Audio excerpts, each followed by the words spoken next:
It is Thursday. Welcome to the CBSN Minnesota Daybreaker, coming to you from the corner of our studio. Nice to have you with us.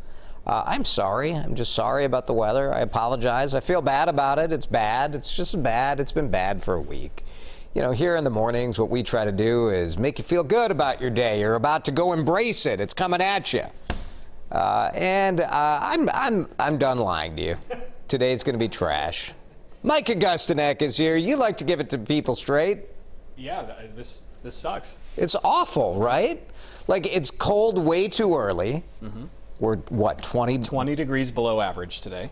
And then we already got hit with, you know, I got 6 inches of snow at my house. Some got 9. And then you have this Jackson Pollock picture here. Yeah, what is happening here? It's quite beautiful. Well, read from left to right, this is the next 24 hours worth of weather for the metro specifically. And you can see over the next few hours, Jason, a mix coming in. That will mean some snow, some sleet, maybe a little bit of freezing rain. Coming up for a time this afternoon, we'll probably get some drizzle or plain old rain. And then mix as we head through the evening commute, ending as a little bit of wet snow on the tail end through the overnight. Here's sort of the wide view. This is the forecast at 10 o'clock in the morning. Snow continuing to fall north and west of the Twin Cities. That ice continuing to fall south of the Twin Cities, and a little bit of rain and thunderstorm activity in southeastern Minnesota. Sort of unchanged through the noon hour. Then we'll start to see some of that rain mix, perhaps even north of the metro occasionally if precipitation lightens up a little bit here and there.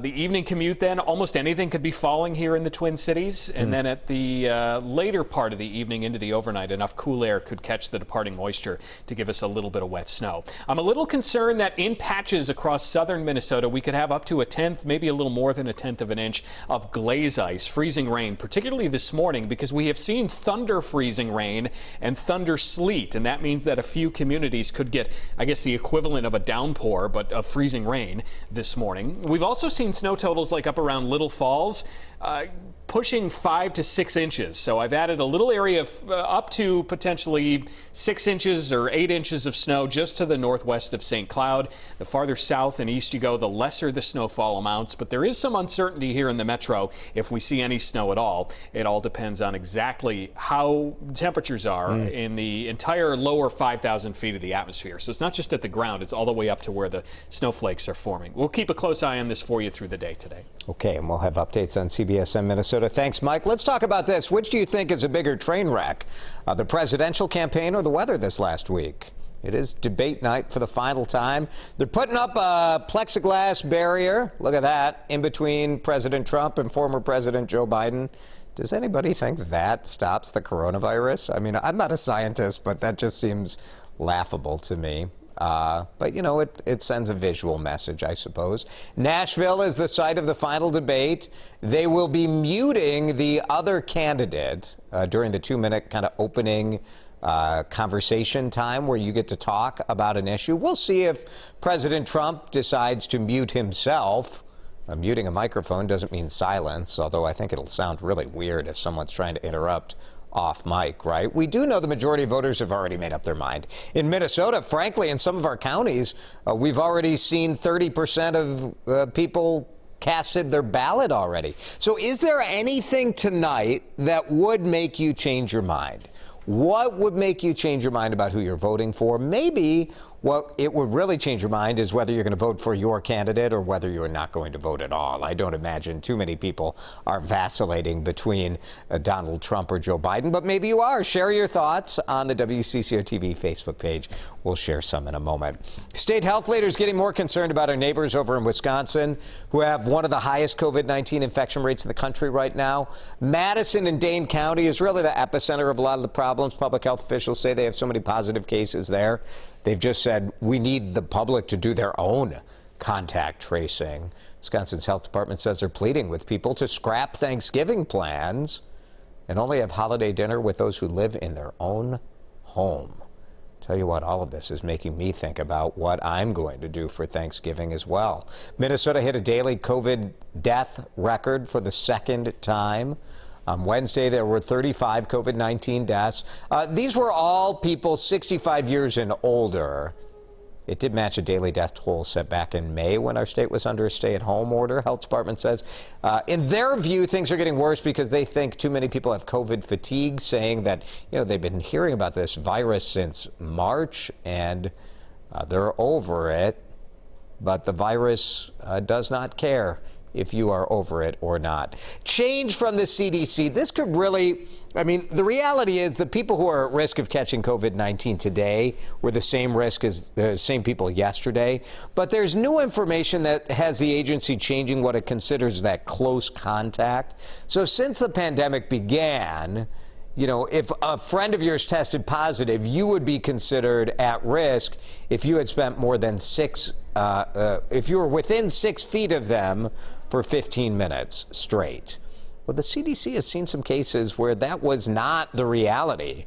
So now they're saying 6 feet for 15 minutes total. So even if it's a couple of minutes here, a couple of minutes there, that could really have an impact, I think, in workplaces and schools, don't you? So if you've been in close contact under this new definition, the CDC says you should quarantine for 2 weeks. U.S. government warning about possible foreign election interference. We've been on guard for this for more than a year. The National Intelligence Director came out yesterday and said Iran and Russia have separately obtained American voter information. He said Iran has been sending these emails, kind of spoofed. It's not like, hey, you're getting an email from Iran, but the design is to intimidate voters, incite social unrest, and damage President Trump. Officials didn't really provide more specifics or say if they have any information on the voting infrastructure. By all indications, the integrity of the voting system itself has not been touched by Russia and Iran. Minneapolis getting a lot of feedback. What to do with the George Floyd Memorial? This has been up since shortly after Memorial Day, right? The intersection of 38th and Chicago has become kind of a gathering space, a healing space. A place for protest. This is the site where George Floyd died. City came up with 2 options for temporary changes that would keep the space for mourning while still allowing access for emergency vehicles during the winter. Public Works Department says they got 930 responses to this. The majority of people picked option 2. The first option was to create kind of a roundabout around that fist sculpture.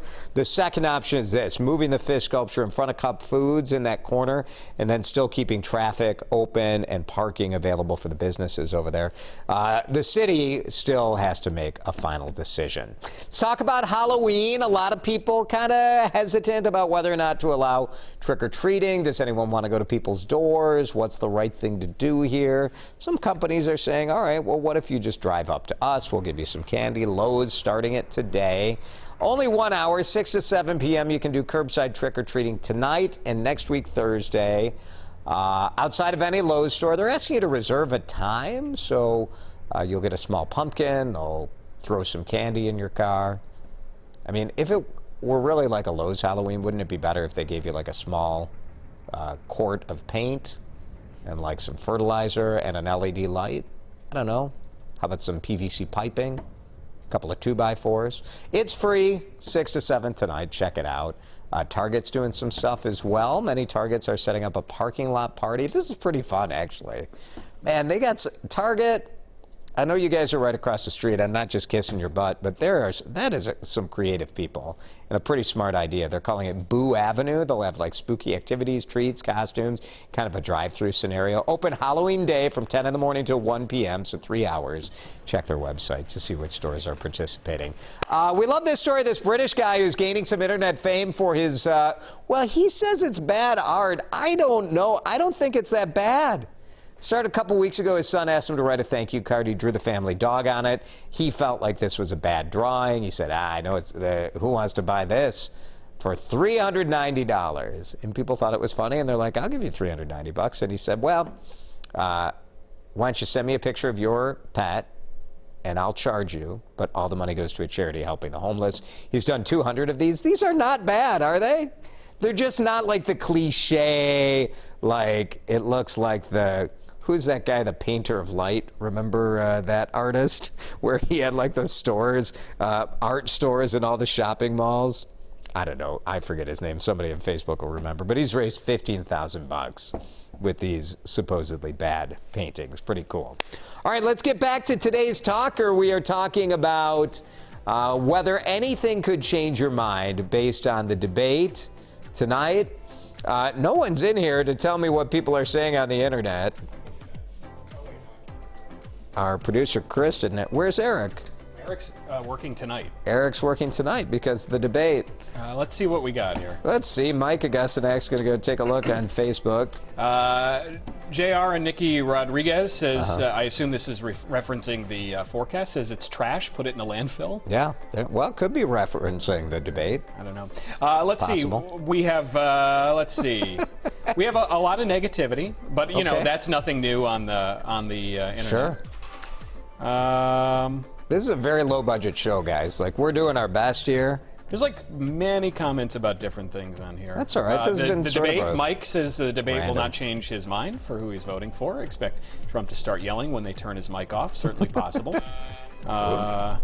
Let's see. I voted in September, says Karen. Nothing would change my mind having these debates. Yeah, that's the thing about this. I'm like, maybe these debates are really more I about. already know who I'm voting for. I have for months, says Diana. Yeah, that seems to be the overall. It's just about motivating your people to come out, right? Yeah. This is why I think like all the hysteria about the interruptions and everything.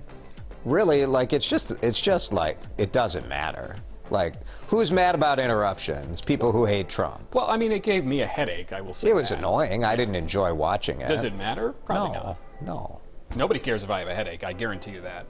Well, that is for damn sure. No, don't care at all. I care a little bit because it may affect me. Well, now I don't feel so bad for saying sucks on the internet if you just said damn. I think we can say anything on this thing, right? Yeah, I've been told yes. It's the internet. And it's CBSN Minnesota, your only local streaming news source. Thanks for watching, everybody. Heather Brown will be with you tomorrow. I'm taking the day off.